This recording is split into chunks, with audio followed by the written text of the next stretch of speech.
Christians in Colorado are smoking herb and they like it. At least Deb Button and her religious followers are in favor of it. In fact, Deb Button was against legalizing marijuana for recreational use in the state of Colorado, and then one day she decided to try it and she loved it. In fact, she believed that she had a spiritual experience as a result of that marijuana, and then she looked through the Bible to find a verse that agreed with the idea of smoking marijuana while doing these church services. So she says the following: Jesus was peaceful and loving. He went from house to house and was always accepted. Only a stoner could do that. That is not remotely true.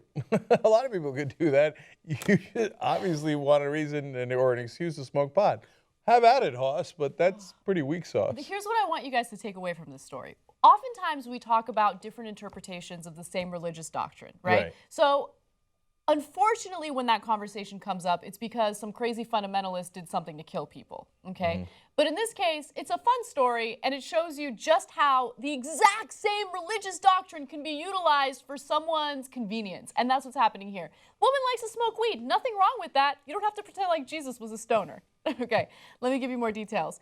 One night I got high and had the most incredible spiritual experience of my life. I'm sitting in my living room and the cannabis was kicking in at a higher dose and I could literally feel God. I was filled with love, an indwelling of love. Okay, so it's not an accident that Native Americans used to smoke peyote as part of their spiritual, different exercises that they did and ceremonies that they did. So now in this case, the good Christians in America were against pot, outrageous. And then they smoke pot and they're like, dude, I think I feel God, right? Yeah, a lot of people have smoked stuff throughout history to feel a different connection and different feelings. I mean, as I told in a post game, tytnetwork.com/join, to become a member. When I smoked a little while back and I got high, I have these amazing experiences of like hazelnut fountains and golden doors. And sometimes if I have a bad trip, there'll be, demons and fear in a closet. And so it depends on which way it goes. Your marijuana stories are amazing just because you have such extreme trips. And it's because he takes edibles. Let's just keep it real. No, even one time when I smoked. Oh, really? Yeah. And one time I met Shaitan. Okay. That's Beelzebub.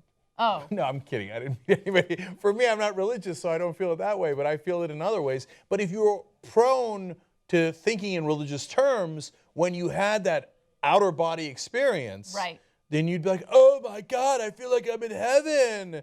And Jesus is right here next to me, and so is the Holy Ghost. Yeah. You make a really good point about how if you're religious, that, I guess, predisposition will lead to you thinking that your high is leading to a spiritual experience.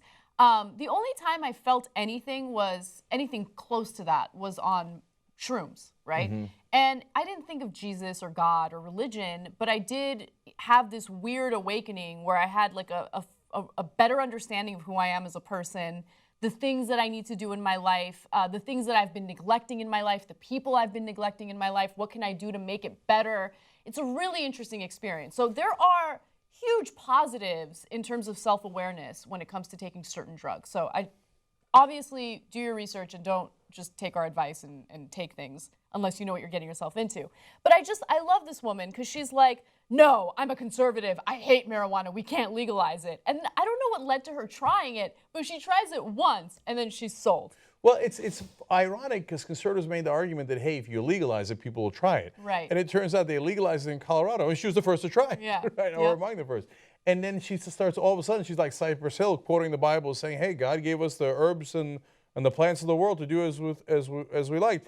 But I'll give you one more quote here from the Los Angeles Times, graphic 10. Button, an ardent conservative, voted against legalization in Colorado before trying it herself. She's now fully embraced weed, turning her home into a bud and breakfast where she serves up cannabis-infused pastries and pot leaf smoothies every morning. You know what? I love her. Because here's what happened. She realized she was wrong. But the only thing about her that annoys me is that she needs to find some justification in the Bible. You like to smoke weed. There's nothing wrong with that. You don't need further justification. Yeah. But like all Republicans, she doesn't believe it until it happens to her. Right. Right? Yeah, good point. So like, oh, gays are terrible. Oh my God, my son is gay. It's okay, now I love him. Mm-hmm. Right? That, by the way, those are the best ones. Some even reject their kids. But, Yeah. you know, oh my God, Rick Santorum, medical malpractice is no big deal. We need tort reform. You should limit the amount of money you get from doctors. Oh, my wife had a back problem. I want $500,000. Yep. Wait, you said the cap should be $250,000. Yeah, that was before my wife had a medical problem, right? Mm-hmm. And in this case, she's like, weed is terrible and wrong. Oh, dude, until I tried it. Yep. And now it's really great. Now I love it.